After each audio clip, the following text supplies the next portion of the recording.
And one of the other ones, I think, not so much kind of myths, because that's more of I suppose, a story of someone, is the conversation around processed and unprocessed foods.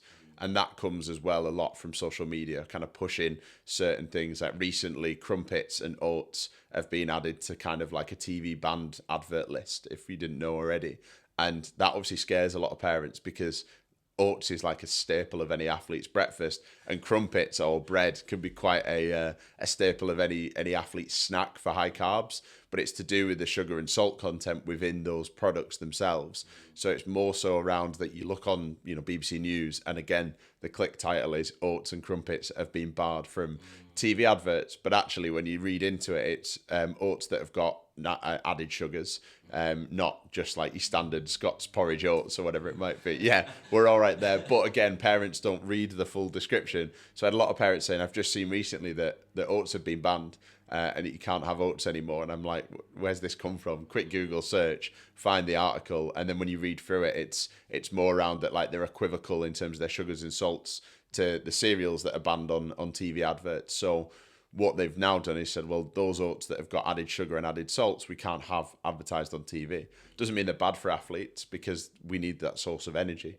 And often it's quick kind of sources of energy that we need to get in. For example, that's much better than skipping breakfast. We're not going to make, avocado, sourdough toast and poached eggs every morning for our young athletes. So it's, what can we get that's just as good? And again, parents often come with me with, I've seen this product should never be consumed by an athlete. And it's often something that the kind of mainstream media or social media spat out at them from that perspective. Yeah. Wow. So 3 main myths there. I guess firstly, I have oats every morning. I think you're all right. But, I do agree. A lot of it's just for the titles to get people to click and read. Yeah. But a lot of people don't click and read. They just read the title. Yeah, so that's where your job comes in, to debunk a lot of these myths. Absolutely. And is that what you spend quite a lot of your time doing then? Are people, I imagine, parent of an athlete, they want to help them, they want to support them. They might not have that nutrition education themselves. So they go to online, they search in, but they don't know where to search and get the evidence-based information from. So they're just coming to you with BBC News articles and Instagram, TikTok information.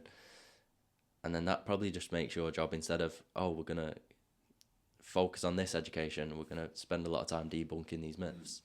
Yeah, a lot of time, myths and education are the 2 big things that I spend, especially in the youth population. I think with adult athletes, they've seen it all, they've grown up through it. If you're kind of working with somebody that's kind of in their late 20s, they probably tried all the myths when they were, 10 years younger at 15, 16, realised that they don't work, and have become a bit immune, I suppose, to seeing the myths. But often a first parent into sport with little knowledge. And what we've got to understand with parents as well is, they're not always health practitioners or, doctors or nurses or people that understand that. A lot of the times they just have, day-to-day jobs. And realistically, 9 times out of 10, if not more, the parents will be, I work in the construction industry. I don't have a clue about nutrition, and I have a bacon butty every morning, but I know my son shouldn't be having that. So 9 times out of 10, I think, in like parent catch-ups that I do at a lot of the clubs that I work at, quite often they become a kind of dispelling of myths. And then at the Q&A part of any kind of workshop, there's always 1 or 2 myths. And often when a parent says it, I see a bunch of other parents in the room start nodding their heads and thinking, that's a good myth, actually, I've heard that. And it's interesting how the minute you debunk it and make sense of it, it kind of goes away. It's not something that they hang on to as fact. They just want to know whether they're keeping it in the brain and using it as knowledge, or they're just tossing it away and letting it go in one ear and out the other, which, like I say, most of the time, there is evidence to suggest or back up the opposite side, that it is a myth and it's not something that we should believe as fact, which is always helpful knowing my research as well. I think I spend a lot of time making sure that if I see something come out at, for example, the BBC News article around crumpets and oats, actually in detail understanding that and working out why that's happened, and then being able to give a logical answer back to parents, instead of just coming back to them saying, yeah, that's a myth. I have to debunk it. I have to have the research to back it, and get them to kind of understand that research as well.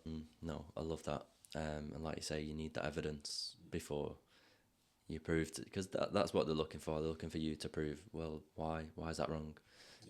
So that must be a big part of your work. Thank you for tuning in. If you enjoyed that clip, click here to get the full episode, and don't forget to subscribe.